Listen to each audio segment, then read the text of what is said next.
Hello everyone, and welcome back to the Fernando Alonso Career Mode. Round number 5 today at Topsy-Turvy Interlagos, the Miami Grand Prix. If you didn't see the previous round, go do it now.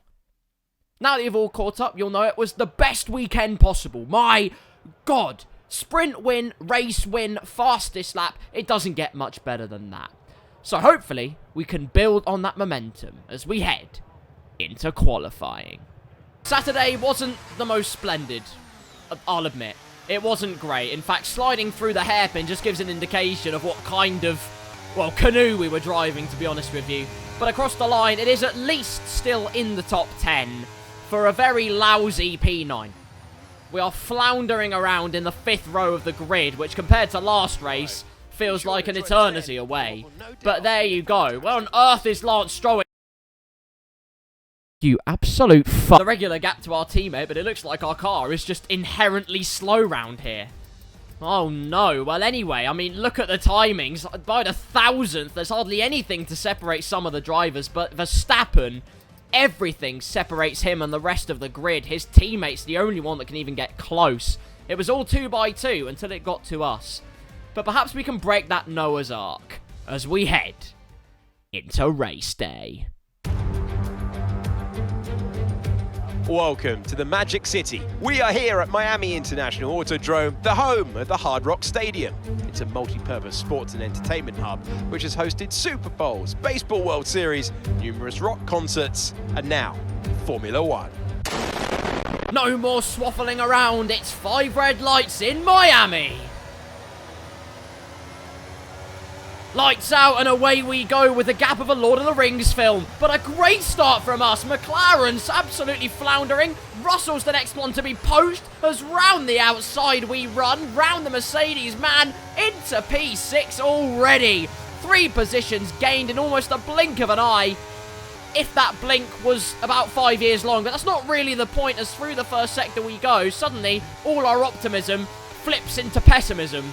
As through the left-hander we go, and you can see immediately we have problems in the downforce department. I'm running 18 wings, I think it is, or something like that, which isn't inherently too high, really, if we're being honest. And at the end of the lap, you can see we've kept up quite well, but there's a reason which I'll explain later. On the straights, though, despite our downforce being pretty compromised, we've got nothing. We've got nothing in a straight line compared to the AI, and ever since that update where they're, oh, good Lord almighty, nipping at Hamilton's tushy.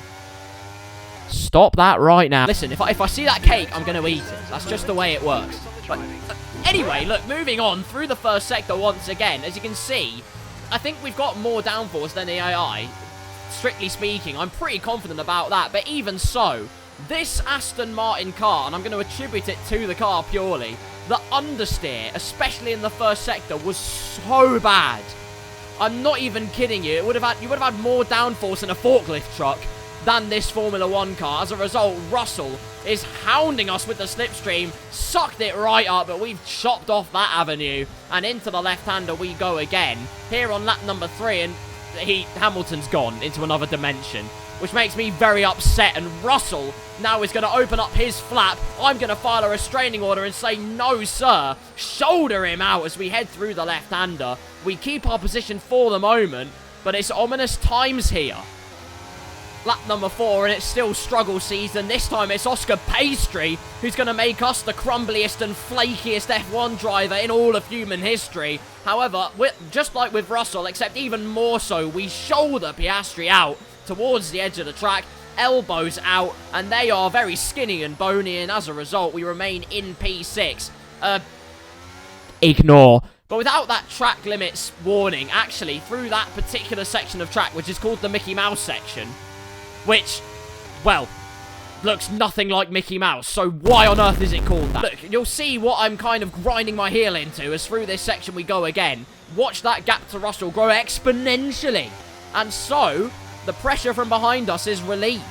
I can begin to shred that restraining order, and now it's Lewis Hamilton who can start to get nervous. Lap number 7 now, nothing happened, shock, but through towards the left-hander again, our favourite section of the track easily, and we've reeled in the cars ahead slowly but surely. The medium tyres, a great starting strategy for us, because now the crossover's happening, and my God, is it happening? What on earth has gone on there? We've absolutely lambasted our way through. I don't think that's the right word, but we're going to run with it. Anyways, the real point is that now we have DRS deployment at our disposal. And that is going to change the complexion of our race completely, as now Sainz and Hamilton are fighting it out, side by side into the left-hander. Hamilton trying to look for a bit of a renaissance, even though it's still realistically the beginning of this season. The opening stanza has not played nicely into the hands of Sir Lewis, who has had, well, he's been fraught with problems ever since the beginning of the season. And now, my God, Sainz broke so early, but look at the momentum we have. And suddenly, up into P5, Sainz never saw that coming.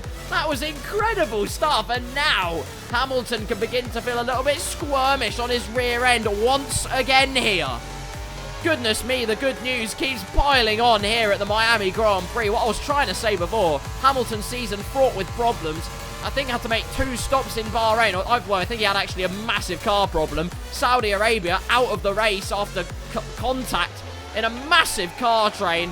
A crash course with the Alfa Romeos, who started it all, so bad job. Lap number 9 of this Grand Prix, though, rapidly approaching halfway, and Hamilton is getting very frisky with Charles Leclerc. Stop it, boys. Keep it off the track. But side by side, they go through the left-hander. Leclerc will have the inside line for the next section, but it's Hamilton who manages to find the momentum and his way into a podium position. Well, well, well, things are suddenly getting very tasty up at the front. Meanwhile, we are waiting in... Well, we're watching and waiting, ready to pounce just in case Leclerc and Hamilton screw the pooch, which is illegal on this track. You know, just disqualify them right now. Leclerc, though, going for a move on Hamilton, so perhaps we won't need that particular stroke of FIA boss hoggery, but Hamilton goes very wide. We take advantage of that. Switch back through we go, but Hamilton pulls the plug on that particular battle. And up into P3 we shall go as Verstappen comes in. I've had nothing to say about him, really. He's just led from start to finish. And what more do you want me to say other than he's absolutely rinsed us all a new one? So, DRS on Charles Leclerc now is the battle. And oh no! Lando Norris out of this Grand Prix. And unfortunately not a safety car, which would have completely changed the complexion of our race even more.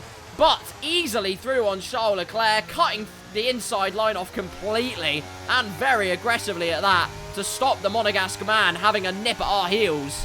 And so, up into P1 we go. We lead the Miami Grand Prix. But don't get your hopes up. Just don't get your hopes up, because realistically Verstappen's won this race. So, into the pits we go. Here on the end of lap number 11, Verstappen was only 7.5 seconds behind us after all of that was said and done, which is not ideal at all. But in purple turning, as it always has been and always will be, soft tyres, away we go. Slick work once again from the Aston Martin boys and girls, we don't discriminate.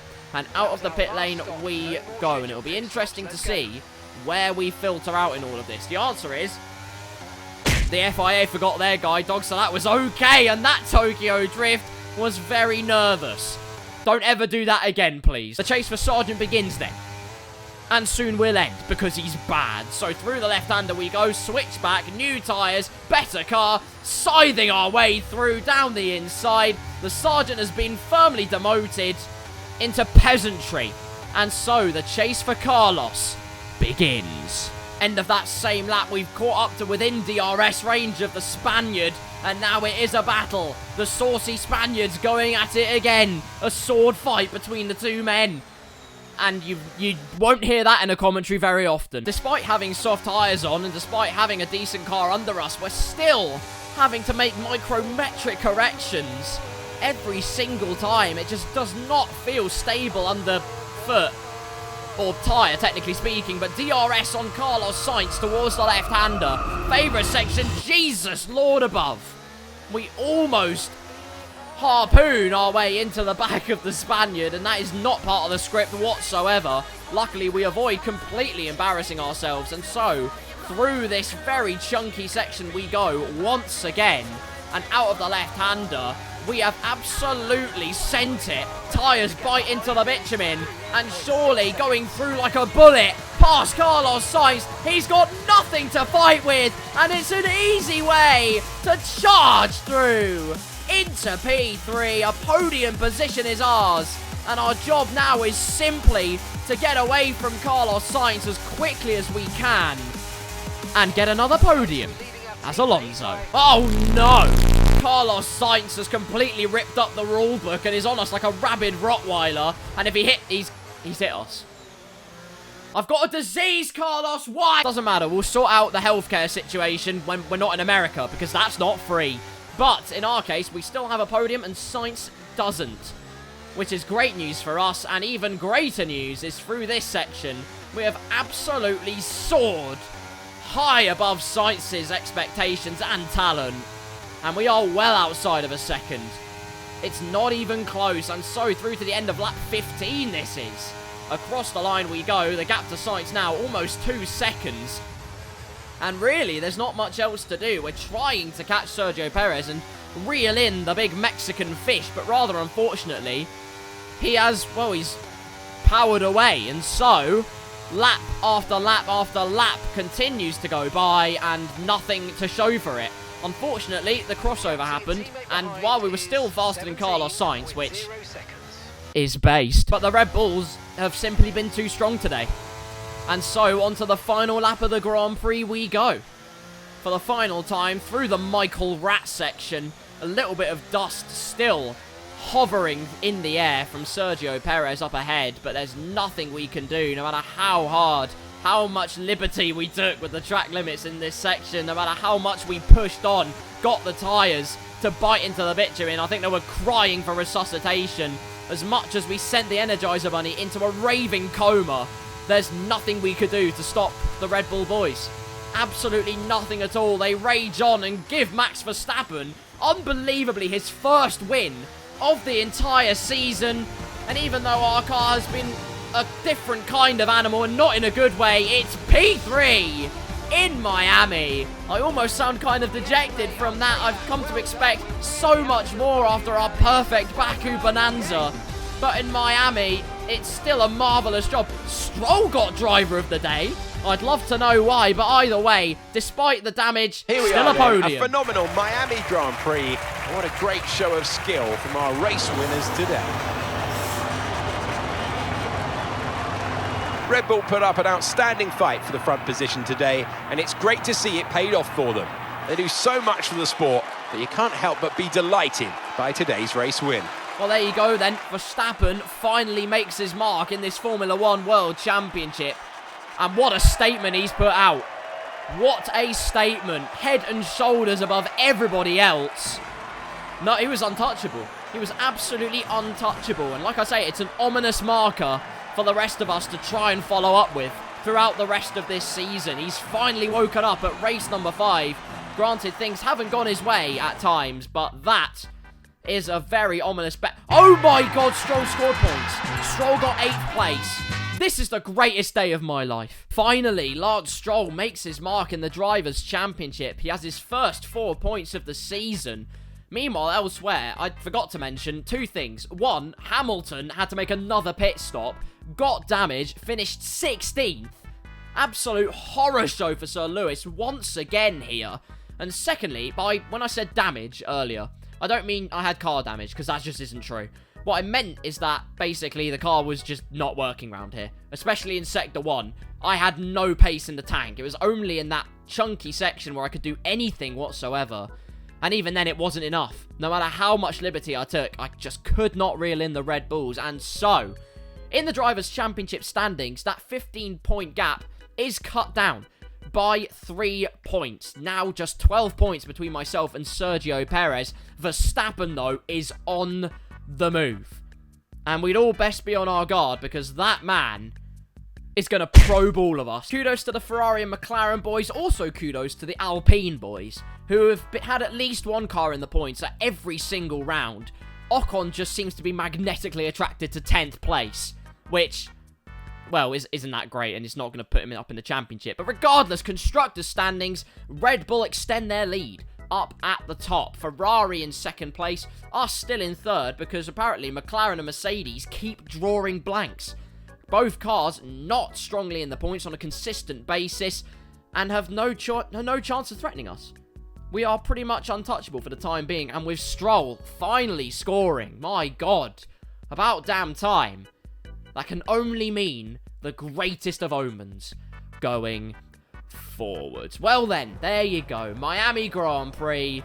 Even though it wasn't Aston Martin's day by any stretch of the imagination, it's still a podium for Fernando Alonso. If you did enjoy this episode of the Fernando Alonso Career Mode, be sure to like and subscribe if you haven't already. Next time out, we head to Imola. Let's see what magic we can muster up there. But until then, I once again thank you for watching. Have a wonderful day, and I'll see you soon.